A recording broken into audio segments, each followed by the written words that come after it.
मोठे कलाकार मोठे का असतात ह्या लोकांकडून शिकावं. बच्चा साहेबांसोबत जूनमध्ये होतो, छोटा रोल केला.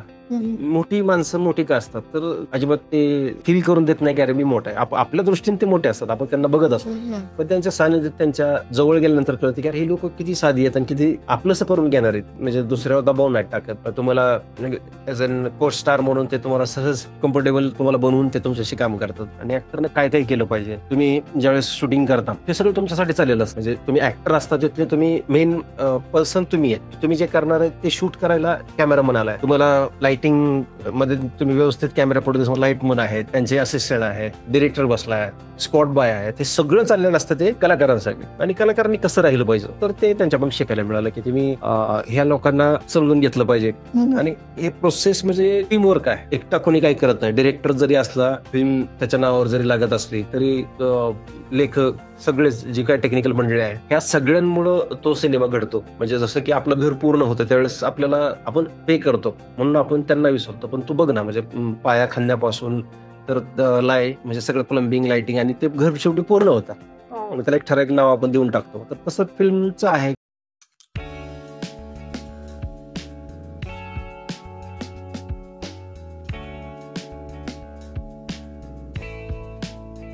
म्हणजे सर तुम्हाला स्टोरी बनवण्यात सुद्धा इंटरेस्ट होता, म्हणजे जे तुम्ही इमॅजिनेशन आधीपासून करू शकत होते, लहानपणापासून त्याची सवय होती. आणि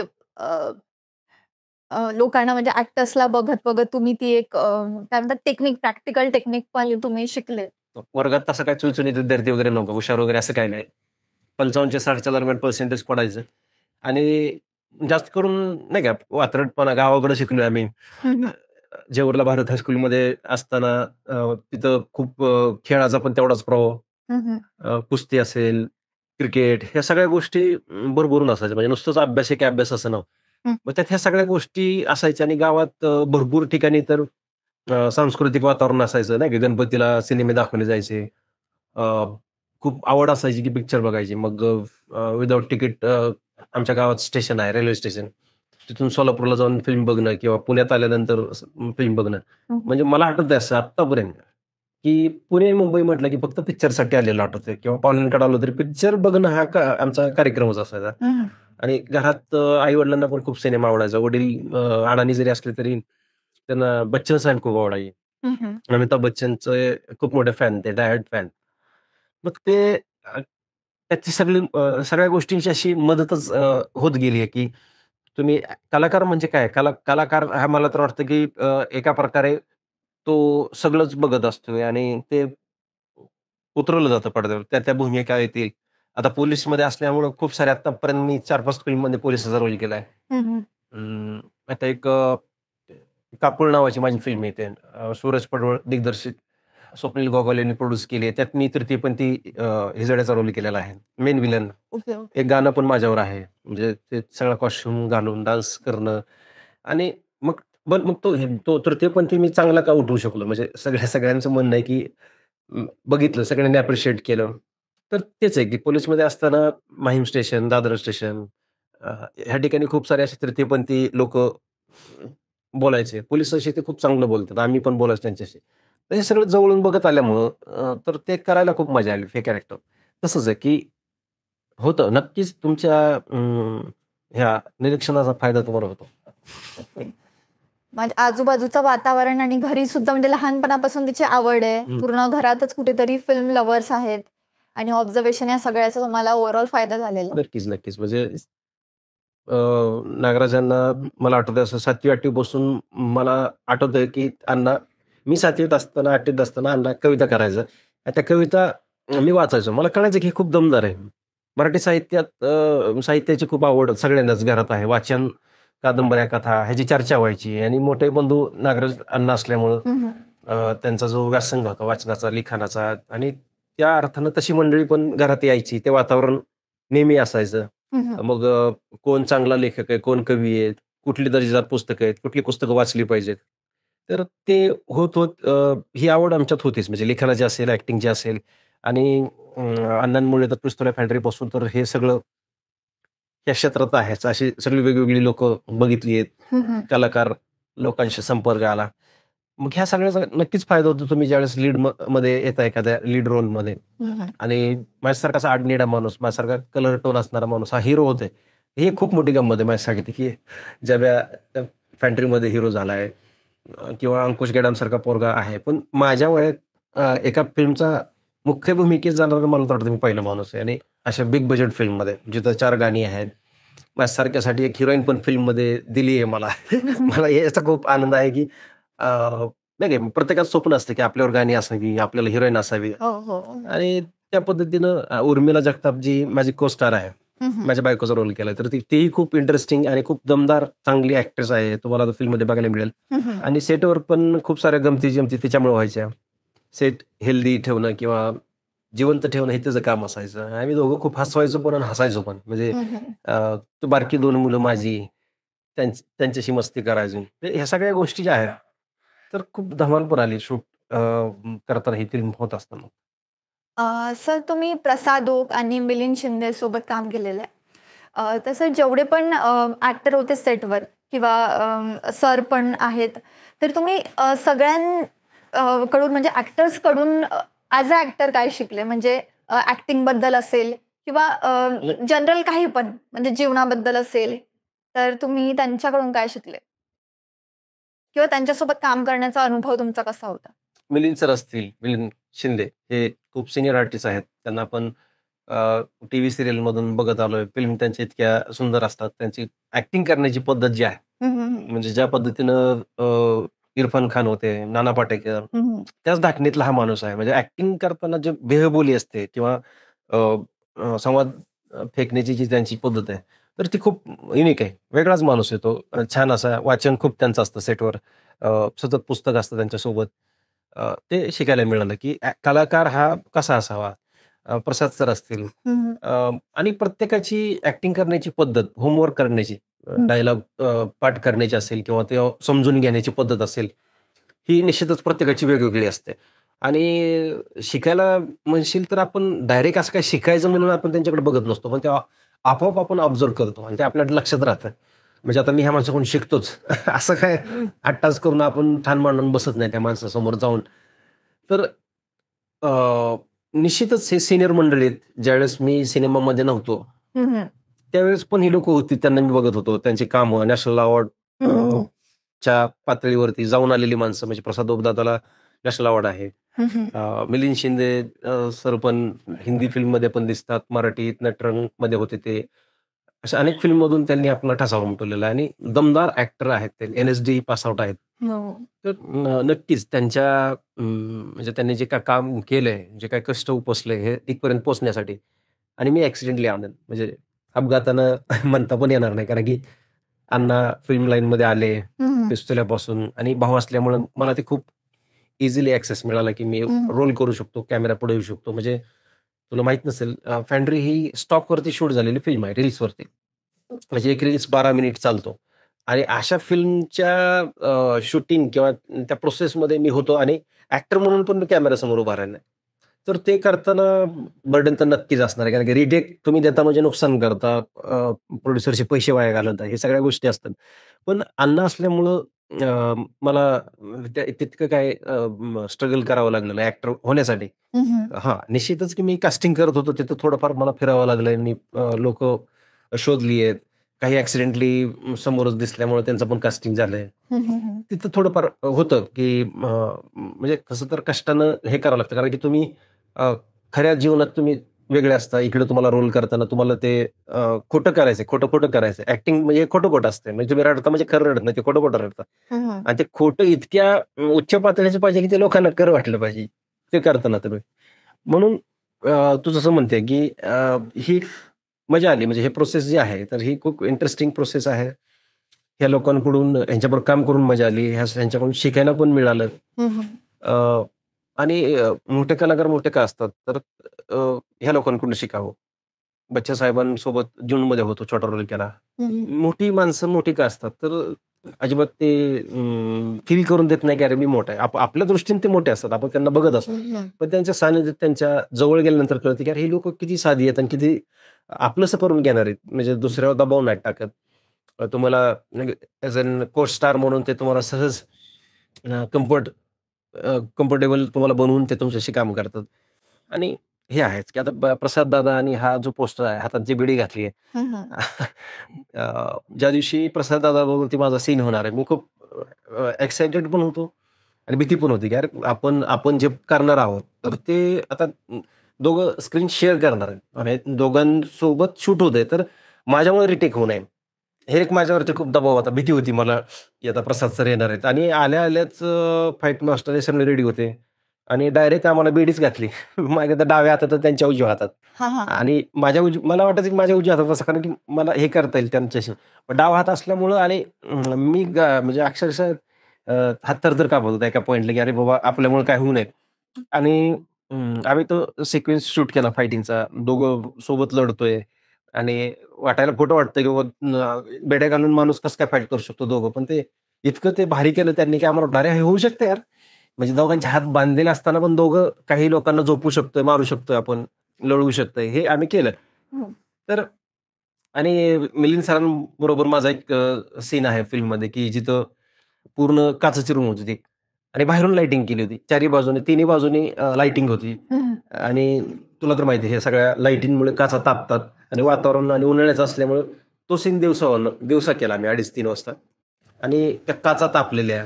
आतमध्ये लिटरली सोफ्याला पण असा हात लावला तर चटका बसल्यासारखं व्हायचं. इतकं ते आणि तसल्यात आम्ही शूट करतोय. त्यांची पण चिडचिड व्हायची, पण ते दाखवत नव्हते. सगळ्यांना हे करून नाही का, "चला, चला उरकूयात लवकर रे." आणि मी बाहेरून एंट्री करून आत येतो. तर ते जे म्हणजे त्यांची ॲक्टिंग, मला वाटतं की ॲक्टिंग करतोय खरंच माणूस चिडलाय माझ्यावर आणि मी घाबरलेलो, कारण की ते कळत होतं. मला वाटायचं की ह्यांना त्रास होतोय. हां. तर आम्ही करून गेलो आणि मग बाहेर आल्यानंतर परत ते नॉर्मल हसणं वगैरे. मला वाटतं अरे खरंच म्हणजे हे ॲक्टर असावा तर कसा? हं. मिलिंद सर असतील यांच्याकडून हे शिकायला मिळालं आणि ॲक्टरनं काय-काय केलं पाहिजे. तुम्ही ज्यावेळेस शूटिंग करता, हं. हे सगळं तुमच्यासाठी चाललेलं असतं. म्हणजे तुम्ही ॲक्टर असता तिथले तुम्ही मेन पर्सन तुम्ही आहे. तुम्ही जे करणार आहे ते शूट करायला कॅमेरामन आलाय.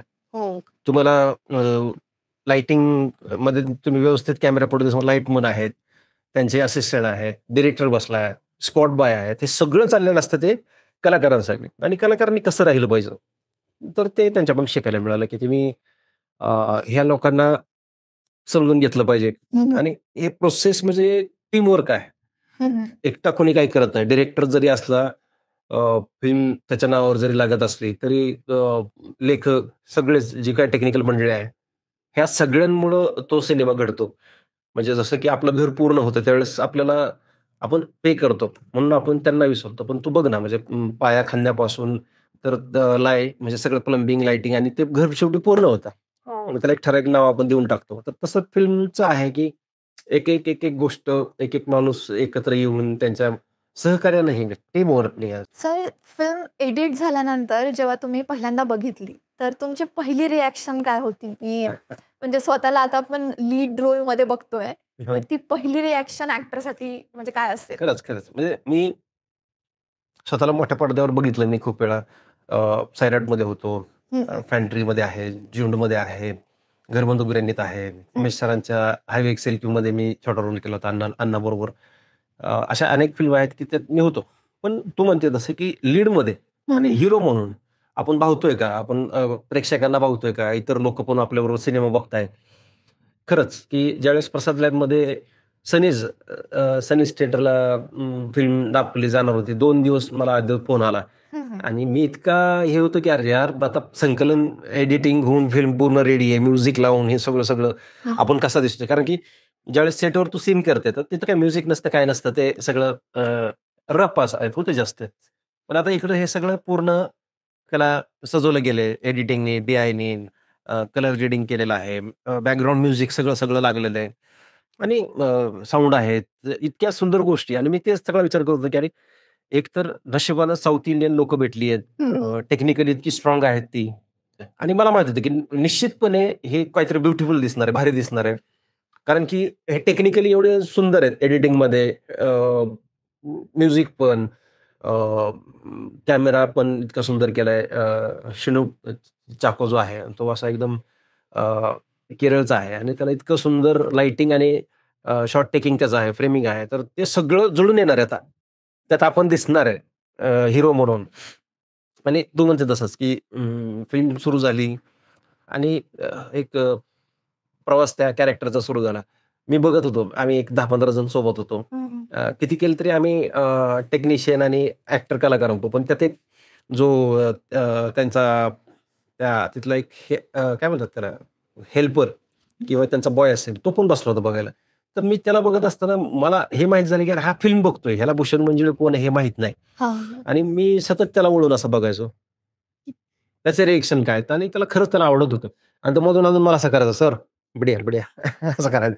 मला वाटायला लागलं, की हां, हे चांगलं होत चाललंय आपल्याकडून आणि फिल्म मला आवडली आहे, सगळ्यांना आवडली आहे. निश्चित माझं काम चांगलं झालंय. आणि तू म्हणते तसं, की अ, फिल्ममध्ये मला ॲक्शन करता आली आहे, कॉमेडी करता आली आहे. हं, हं. बायको म्हणून एक हिरोईन म्हणून फिल्ममध्ये आहे. त्याच्याभोवती काही सीन आहेत माझे. तर त्या सगळ्या पातळीवरती जमून आलं मला. मला करता आलं, ॲक्टिंग करता आली.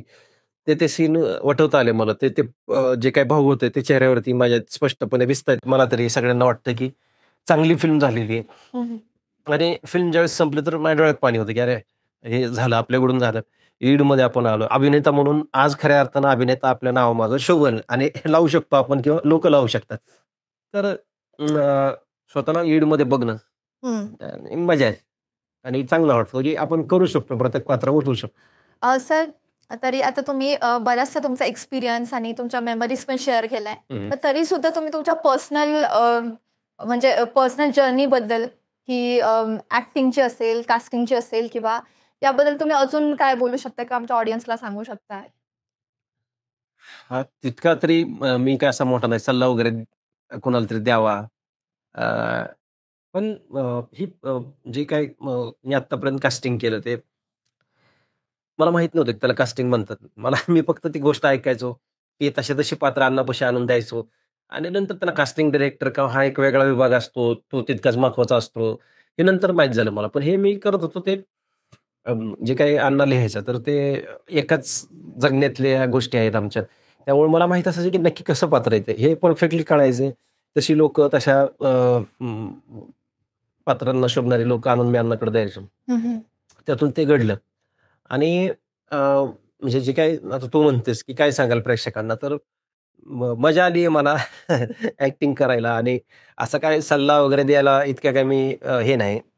पण तुम्ही ह्या फील्डमध्ये येताना हं, हं. हे स्ट्रगल आहे. खूप साऱ्या खस्ता खाव्या लागतात. अ, आणि मी तर एवढंच सांगेन, की माझं तर असं म्हणणं आहे, की तुम्ही आर्थिकदृष्ट्या तुम्ही स्टेबल असल्याशिवाय, तुमच्या मागे बॅकअप असल्याशिवाय, तुमच्या पाठीमागं सुबत्ता तर नक्कीच लागेल ह्या गोष्टींसाठी. कारण की हे सेकंडरी असावं असं मला वाटतं, की तुम्ही काहीतरी नोकरी केली पाहिजे. 4 पैसे महिन्याला तुम्ही कमवले पाहिजेत हं, हं. आणि तुम्ही स्टेबल असला पाहिजे. तुम्ही पूर्णपणे पैसाच कमवायचा आहे म्हणून या फील्डकडं नका येऊ असं माझं म्हणणं आहे. सर म्हणजे कोणत्या पण ॲक्टरला हा प्रश्न पडेल म्हणजे त्यांना हे जाणून घ्यायचं असतं, कोणत्या पण कास्टिंग डिरेक्टरकडून, की तुम्ही जसं सांगितलं सर, की तुमची एक जर्नी होती. हं. तर तुम्ही जे ऑब्झर्व्ह केलं तुमच्या लाईफमध्ये जे पण काही रिअल लाईफमध्ये जे लोकं बघितली, त्यावरून तुम्ही त्या स्टोरीला ऐकून त्या कॅरेक्टर्सचं कास्टिंग केलं. अजून असे काय फॅक्टर असतात, की जे कास्टिंग डिरेक्टर त्या ॲक्टरमध्ये बघतो आणि त्या ॲक्टरमध्ये असायला हवं किंवा त्यांनी डेव्हलप तरी करायला हवं. तर असं काय फॅक्टर तुम्ही सांगू शकाल? म्हणजे आता असं स्पेसिफिकली काही डोक्यात नसतं, की बाबा आणि ज्या पद्धतीने आता अण्णांनी सिनेमा मेकिंगमध्ये नॉन ॲक्टर घेऊन जो काही प्रवास केला आत्तापर्यंत म्हणजे पिस्तुल्याला सूरज पवार घेतला नॉन ॲक्टर. फॅन्ड्रीसाठी सोमनाथ अवघडे, सैराटसाठी आकाश ठोसर, हं, रिंकू राजगुरू, झुंडसाठी डॉन जो आपला अंकुश गेडाम आहे. हं. म्हणजे अशी बरीच मंडळी आहेत, की जी नॉन ॲक्टर आहेत आणि हे अण्णा ते सांगतो मला आणि मी ते आणून देतो. म्हणजे एवढं काय असं काही मोठी प्रोसेस माझ्या डोक्यात नसते. हं, हं. अण्णांच्या निश्चितच असते, की बाबा ह्यांच्याकडून काम करून घेणं खूप अवघड गोष्ट आहे. तुला तर माहीतच असेल. तू पण स्वतः अभिनेत्री आहेस. तुला पण सिनेमात यायचं ही प्रोसेस खूप डिफिकल्ट आहे. खूप नॉन ॲक्टर पण काम करून घेणं, हे अण्णा करून घेतात. माझा खूप छोटा वाटा आहे, की मी ती लोकं तशी आणून देतो. म्हणजे असं काय माझी काही कास्टिंग एजन्सी नाही किंवा मी काय तेवढ्यासाठी लोकांकडे जात नाही. हे एखाद्या प्रोसेसमध्ये एखाद्या फिल्मच्या सुरुवातीला काही गोष्टी अ, काही ॲक्टर मी आणून देतो. नॉन ॲक्टर जे काही त्या पात्राला असतील आणि त्यांचं ते परत प्रवास होतो ते त्यात खूप मोठं श्रेय अण्णाचं आहे. म्हणजे 1% माझं आहे फक्त, की मी काही लोक त्या पात्राशी कॅरेक्टरशी शोभणारी माणसं मी फक्त समोर आणून देतो, त्यांचे फोटो पाठवतो, ते होतं.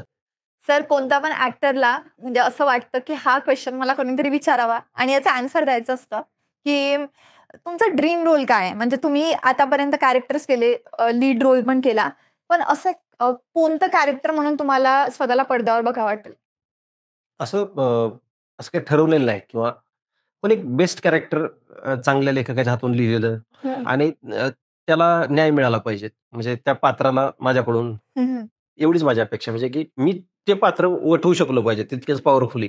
हम्म. आणि हे नक्कीच आहे, की कुठलं पात्र, कुठला ड्रीम रोल डोळ्यापुढे त्यापेक्षा जो रोल येईल, तर तो कसा वेगळ्या पद्धतीनं करता येईल ह्याच्यावरती फोकस असेल.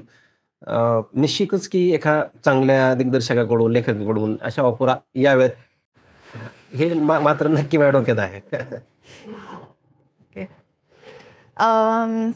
तर सर आता एक शेवटचा प्रश्न हं. की आता तुम्ही फिल्म बद्दल बरंच सांगितलं, पण तरी सुद्धा ऑडियन्सनी हा चित्रपट का का बघावा त्याबद्दल एक थोडक्यात असं काहीतरी ऑडियन्सला सांगा. त्यामध्ये काय तिखट मीठ मसाला काय आहे, म्हणजे असं काय सांगू शकाल? म्हणजे नक्कीच कलाकार म्हणून आणि ह्या फिल्मचा एक फिल्म मेकिंगचा पूर्ण प्रोसेसचा एक भाग आहे मी.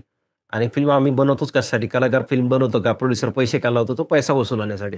मुळात ही फिल्म भरपूर लोकांनी बघावी, जगभरातल्या लोकांनी बघावी, भरभरून ह्या फिल्मला यश मिळावं, आर्थिक स्वरूपात पण आणि बाकीच्या सगळ्याच अवॉर्ड्स असतील, आम्ही घरघरात पोहोचावं, मला सगळ्यांनी ओळखावं, नाही का?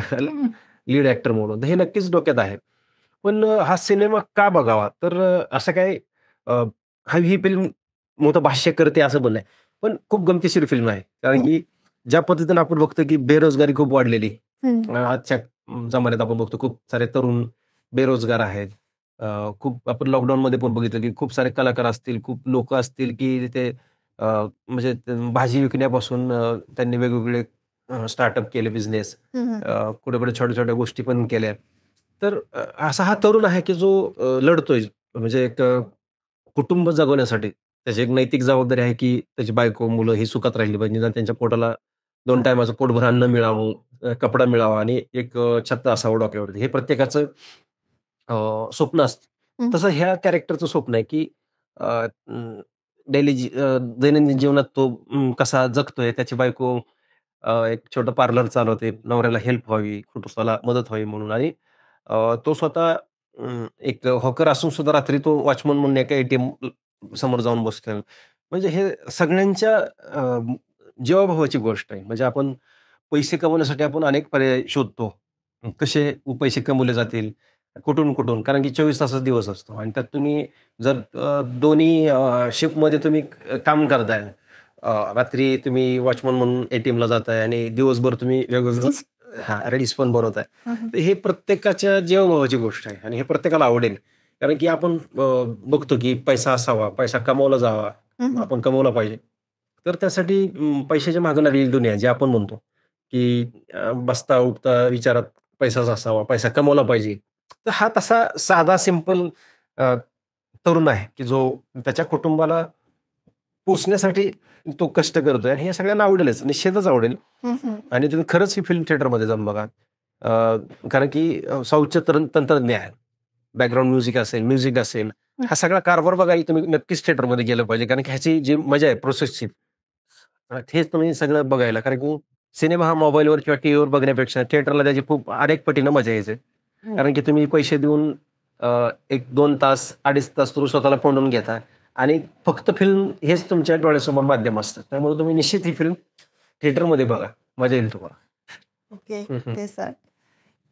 Thank you sir. तुम्ही बरंच म्हणजे महत्त्वपूर्ण आम्हाला इन्साईट दिलं. आतलं सेटचं असेल किंवा तुमच्या जर्नीचं असेल किंवा ओव्हरऑल फिल्म बनवताना जी काही प्रोसेस झाली.